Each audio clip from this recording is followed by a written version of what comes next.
علامہ محمد یوسف بنوری رحمہ اللہ پہلی بار حجاز اور مصر و شام کے سفر پر تشریف لے گئے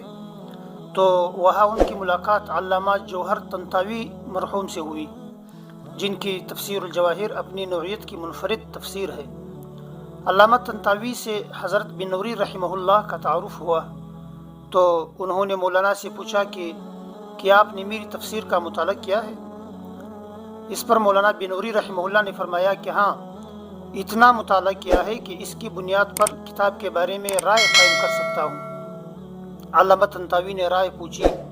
کہ حضرت آپ کی کیا رائے ہے میری تفسیر کے بارے میں ہے؟ تو مولانا نے فرمایا کہ آپ کی کتاب اس لحاظ سے تو علماء کے لیے احسان عظیم ہے کہ اس میں سائنس کی بے شمار معلومات عربی زبان میں جمع ہو گئی ہے۔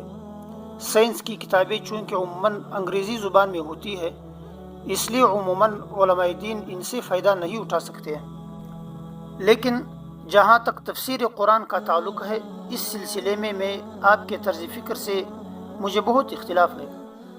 کیونکہ آپ کی کوشش یہ ہوتی ہے کہ عصر حاضر کے سائنسدانوں کے نظریات کو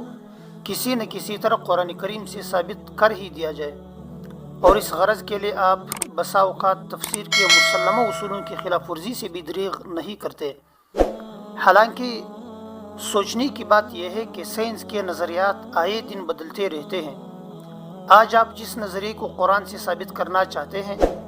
ہو سکتا ہے کہ کل وہ خود سائنسدانوں کے نزدیک غلط ثابت ہو جائے، تو پھر کیا اس صورت میں آپ کی تفسیر کو پڑھنے والا شخص یہ نہ سمجھ بیٹھے گا کہ قرآن کریم کی بات معاذ اللہ غلط ہوگی؟ تو حضرت علامہ بنوری رحمہ اللہ نے یہ بات ایسے مؤثر اور دلنشین انداز میں فرمائی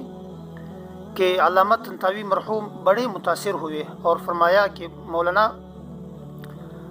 لگتا ہے کہ آپ کوئی ہندوستانی عالم نہیں بلکہ آپ کوئی فرشتے ہیں جس سے اللہ تعالیٰ نے میری اصلاح کے لیے نازل کیا ہے۔